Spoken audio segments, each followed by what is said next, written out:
Hello, this is my third video concerning non-material culture, this one dealing with values. Underlying many mores are more abstract conceptions of right and wrong. These are both deeply held, long-term commitments to particular moral ends, and more immediate conceptions of what our life objectives should be and how we can legitimately pursue them. In general, our values are reflected in our actions, and we make life choices within the parameters set by our values and priorities. We are capable of self-deception and hypocrisy here, however, and the values that we actually pursue are not necessarily the same as those we say we have, as with the occasional student who proclaims their commitment to education but is unwilling to do the work required.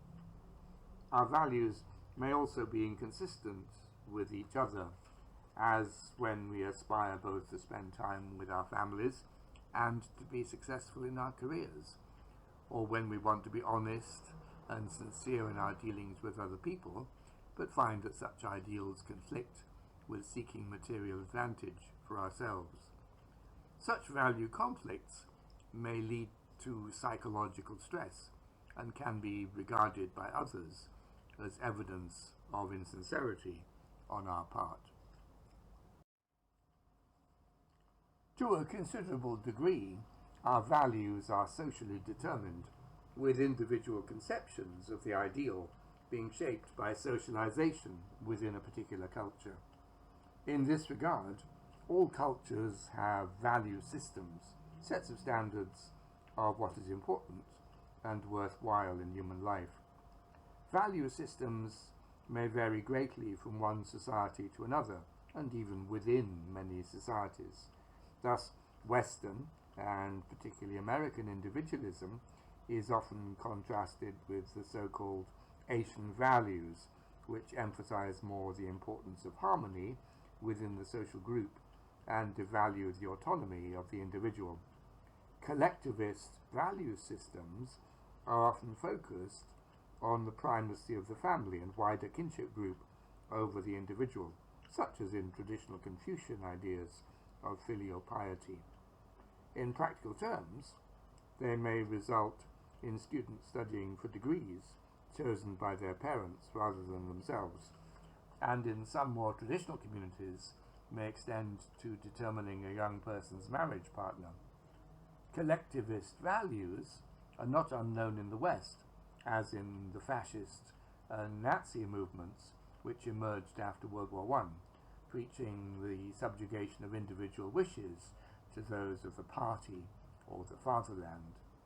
Again, some religious groups, such as the Amish communities in North America, value family and community ties far more than individual aspirations, and query why mainstream American culture is willing to sacrifice community belongingness in favor of individual success.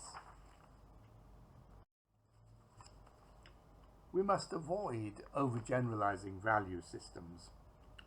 Apart from individualism, including the ideals of individual achievement and self-reliance, American society is often held to value pragmatism, efficiency, punctuality, a strong work ethic of Calvinist origin, and material success.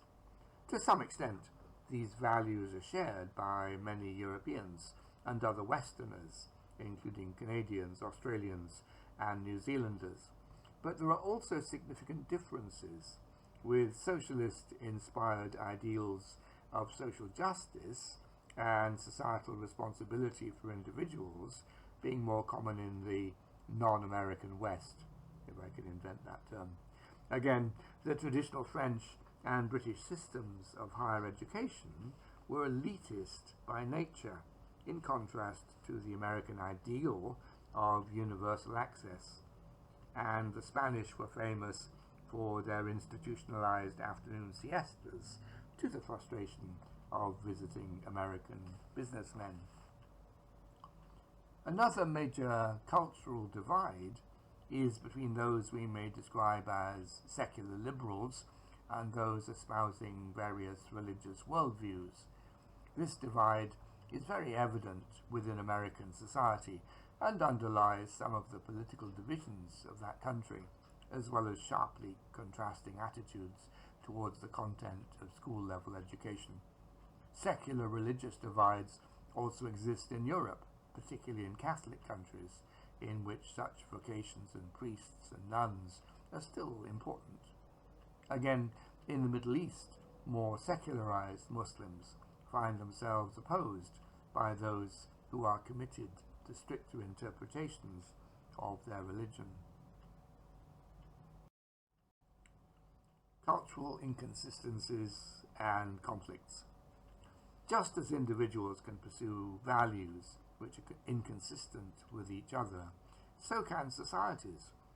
These inconsistencies are not always acknowledged, and there may be a disjunction between an idealized view of a society's values and those which are actually held. In French, British, and American culture, for example, there are long-standing commitments to ideals of individual rights and freedoms. But all three societies also have a checkered history of imperialism and racism, which indicate that these ideals were sometimes contradicted in practice.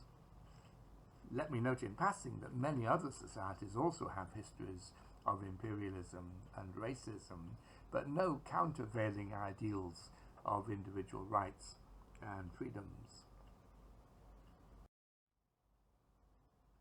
There may be major differences within a society over cultural values, which sometimes lead to what we might term culture wars.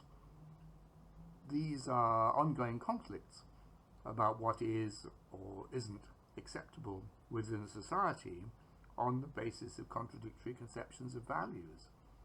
In the United States, for example, some conservative Christians seek to provide children with what is essentially a religious critique of the scientific theory of evolution by means of natural selection through influence on the contents of school textbooks and curricula, a stance opposed by those who see this as an attack on science.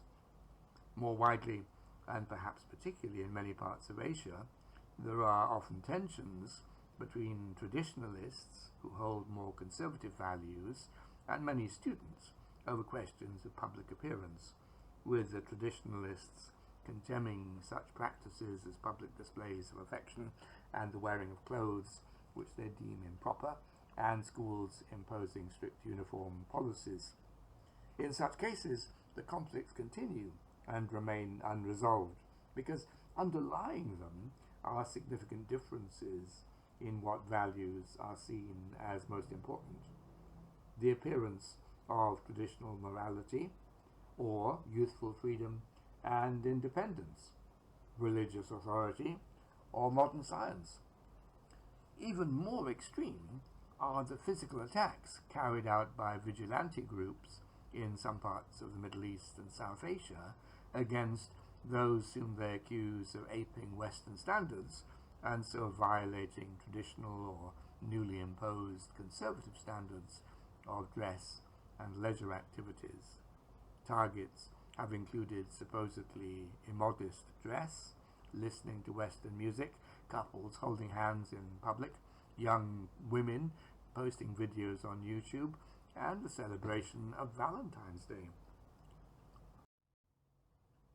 Culture wars occur in many countries and societies, but those in the United States are particularly well reported in the media, with such issues as gay marriage and the Take a Knee protests against racism promoting very different reactions amongst different groups of people, at least in part reflecting different underlying value systems. Thank you for listening. Thank you in particular to my patrons, Ian Palin and Tricia Williams. You're welcome to support my channel if you wish. If you like the videos, please subscribe. I'll try to answer any questions you may have in future videos. And if you want to support the development of the channel, you can do so through Patreon or PayPal. I'll give details below the video.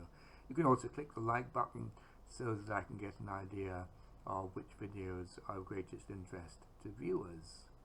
Next week we'll talk about beliefs and expressive culture. Have a good day.